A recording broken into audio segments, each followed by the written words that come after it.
Assalamualaikum warahmatullahi wabarakatuh.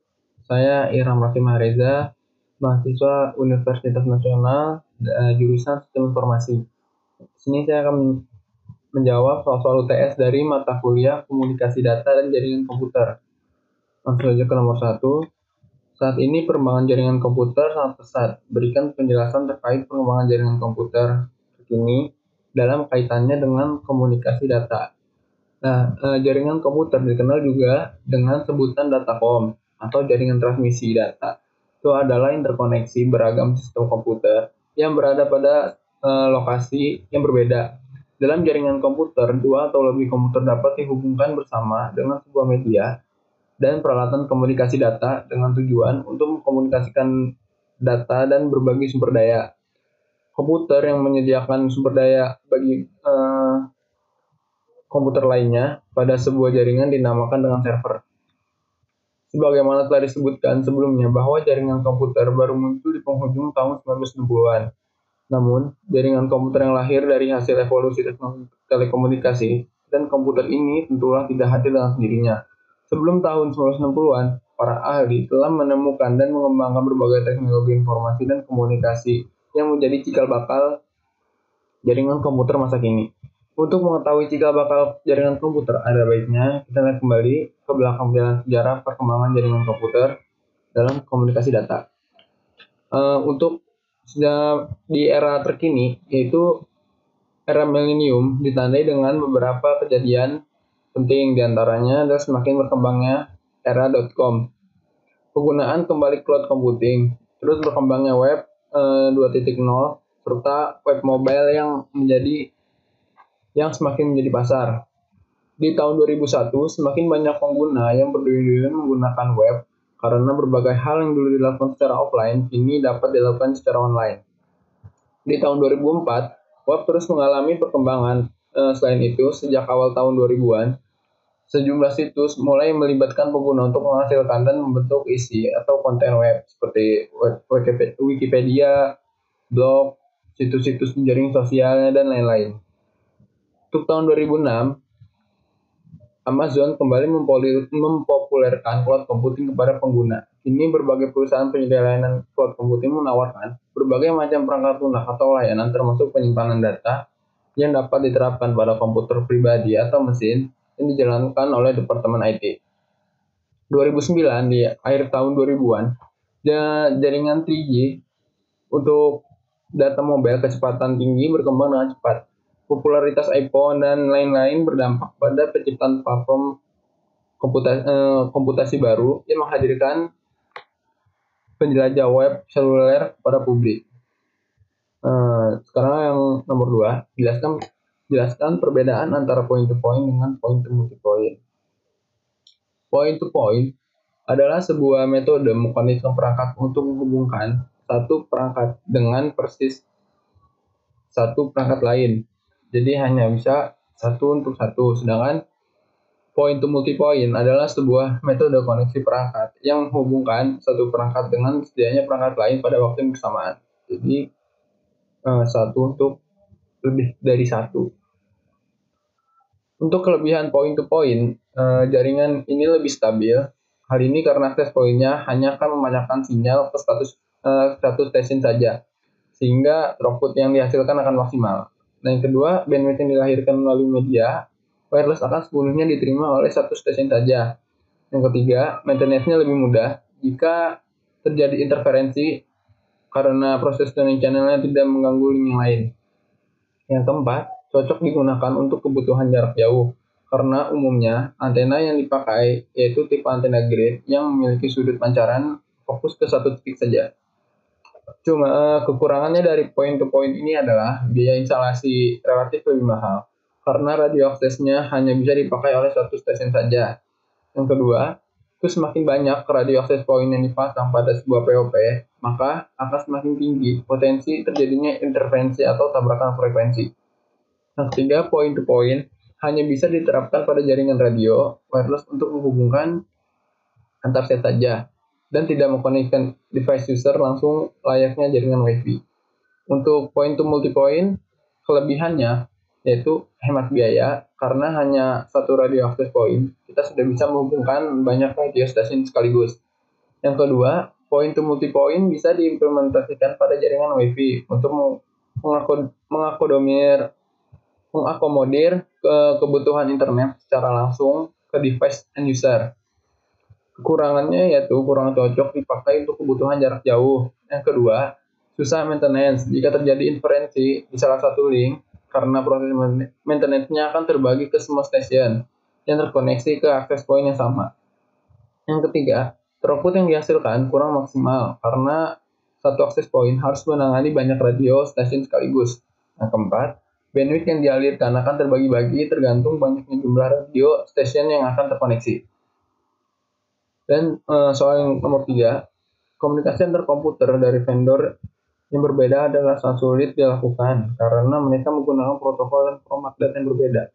Sehingga International Organization for Standardization membuat suatu arsitektur komunikasi yang dikenal dengan Open System Interconnection atau OSI.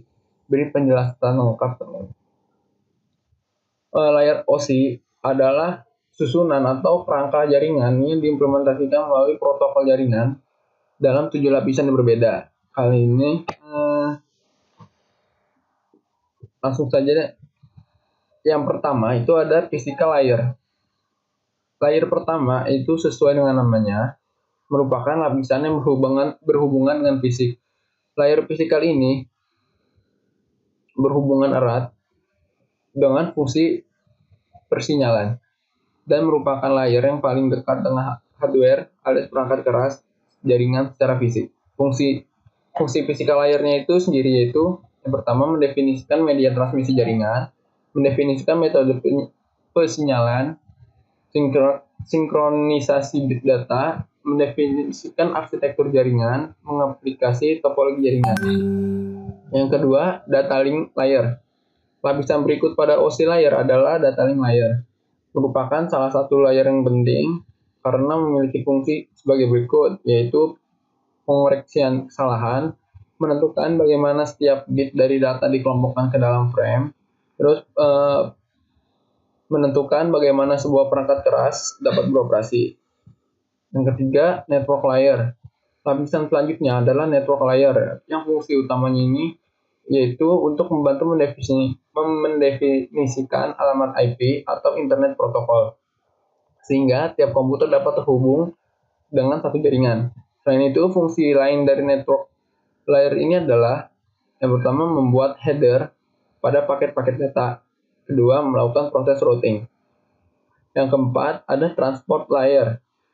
Transport layer merupakan lapisan OSI yang memiliki tugas sebagai pengantar.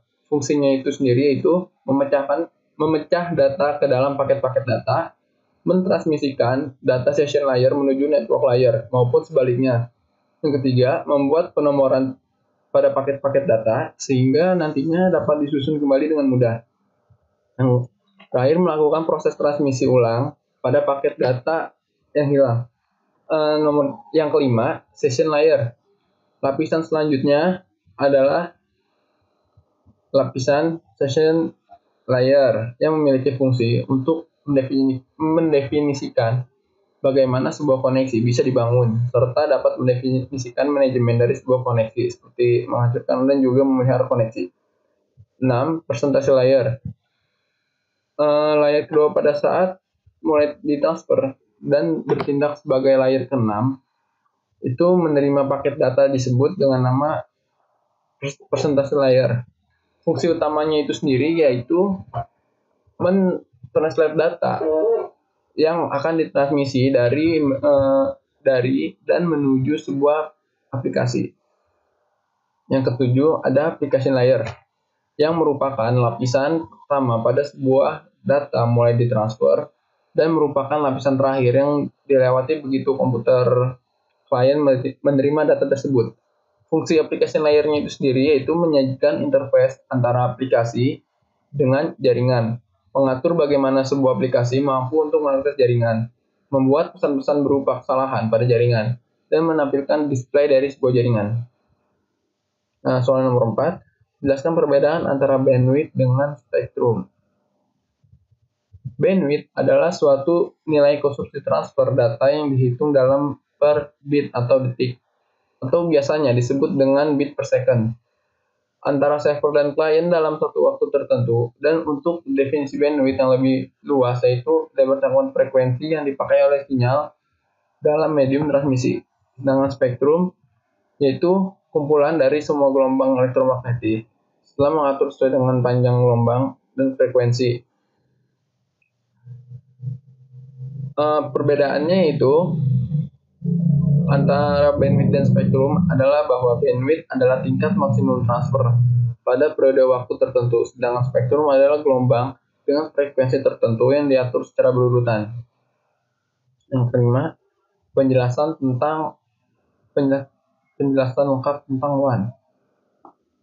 WAN atau Wide Area Network ialah sebuah jaringan yang memiliki jarak yang sangat luas karena radiusnya mencakup sebuah negara dan benua. WAN menggunakan sarana dan fasilitas transmisi, misalnya telepon, kabel bawah laut, ataupun satelit.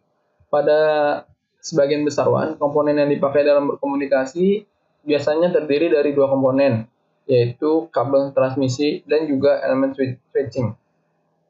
Untuk hardware pada jaringan WAN itu ada router. Router adalah perangkat jaringan yang aktif, intelijen, dan dapat berpartisipasi dalam manajemen jaringan. Yang kedua ada CSU dan DSU atau DSU. Jalur komunikasi yang membutuhkan sinyal dengan format yang sesuai. Untuk jalur digital, semua channel transmission unit dan data service unit dibutuhkan. Yang ketiga ada modem. Modem adalah sebuah perangkat yang dibutuhkan untuk mempersiapkan data untuk transmisi melalui local loop. Yang keempat, communication server, yaitu mengonsentrasikan komunikasi pengguna dial-in dan remote ke akses LAN. Jenis WAN itu sendiri yaitu satu, ada paket switching. Manfaat dari koneksi paket switching ini adalah pengguna dapat membagi bandwidth pada pengguna lain sehingga koneksinya akan lebih stabil dan dapat mengatur bandwidth sesuai dengan jumlah pengguna. Yang kedua ada licensed line, yang merupakan jenis WAN yang sering disebut dengan koneksi dedicated point-to-point. Yang ketiga ada circuit switching. Nah, ini jenis WAN yang satu ini terlebih dahulu akan melakukan cloud setup untuk membentuk koneksi. Tujuannya supaya memulai jaringan pengiriman data. Fungsi WAN ini ialah menghubungkan jaringan LAN dan jaringan MAN ke dalam satu jaringan. Yang kedua, dapat membantu mempercepat proses berbagi data atau sharing file. Yang ketiga, guna mempercepat dan mempermudah arus komunikasi serta informasi. Yang kelima, update data antar perusahaan atau kantor dapat dilakukan setiap saat dengan mudah dan murah. Dan terakhir, sarana menyampaikan informasi jadi lebih mudah dan efisien.